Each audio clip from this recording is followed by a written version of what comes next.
Okay, so the article from Wired, they released an article called Release the Kratom, which is kind of funny because there's a very popular Kratom vendor called Kraken that's been around for a while. So it's kind of funny that they do that, but yet they don't really mention that company throughout. So if I was them, I'd be like, hello.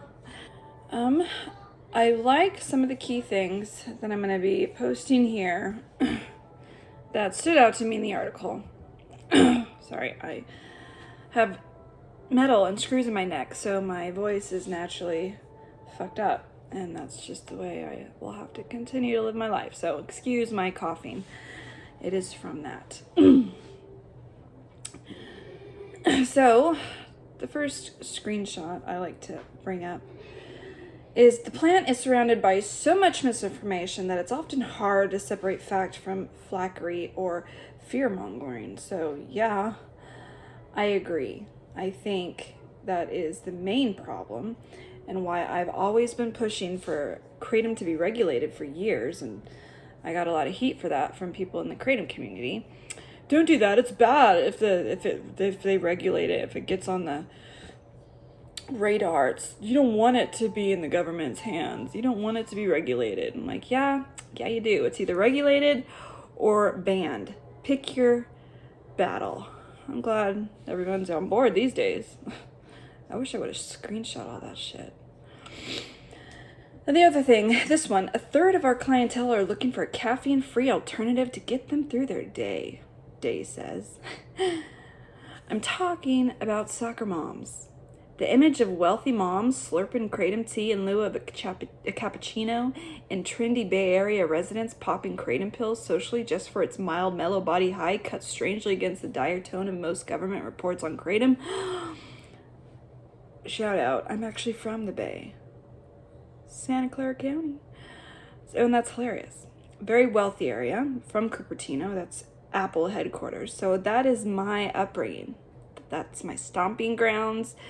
That is the image I pretty much have in my home, except I'm sipping some candid Kratom, look them up, or Top Tree Herb, look them up, and those are my go-to sipping Kratom socially stuff.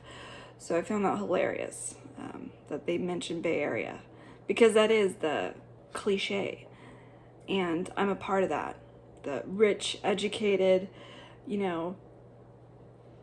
soccer moms, even though I am not a soccer mom yet. My kids aren't old enough, and they might not even want to play soccer, and I don't care.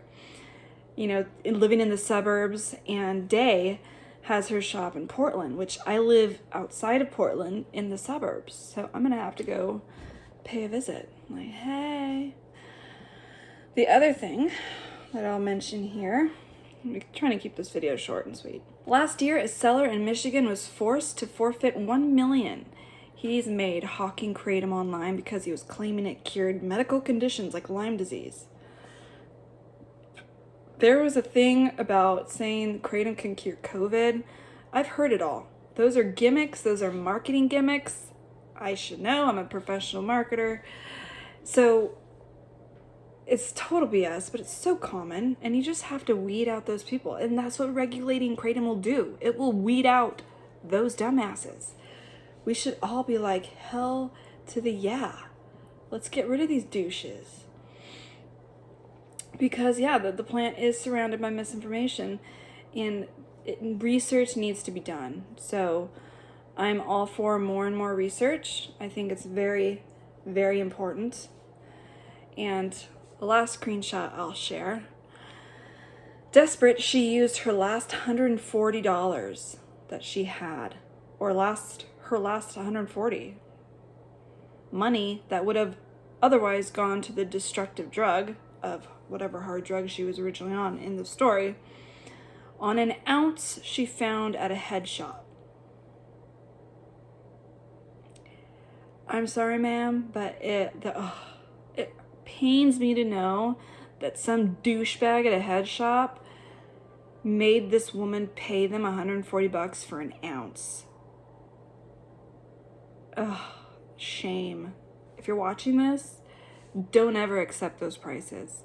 get online or go to Days Shop in Portland if you're local and buy it there. That is price gouging at the most brutally obvious way. An ounce typically would go for like $10, $20 at the most typically. And that's like that's like clean, tested, packaged right, maybe compliant Kratom, like $20 an ounce. 140? Like this has to be a typo. Either way, those are some key things that stood out to me. It's a long ass article. I skimmed through it, but a lot of it was really nice to see. AK shared it, which is good.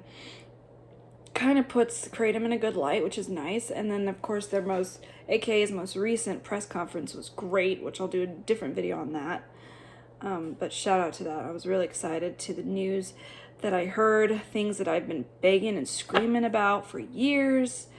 And many others have been doing the same thing. So it's a win-win for the Kratom community, those of us that have been fighting for the right reasons, for the right cause all these years. So I'm excited about that, and you will find that out in a new video that I'll be posting later on when I do it justice. I don't want to rush through it. Anyway, check out this article. I'll post the link in my description. And yeah, that's my little summary of what I thought about Release the Kratom. Kraken, I would seriously contact.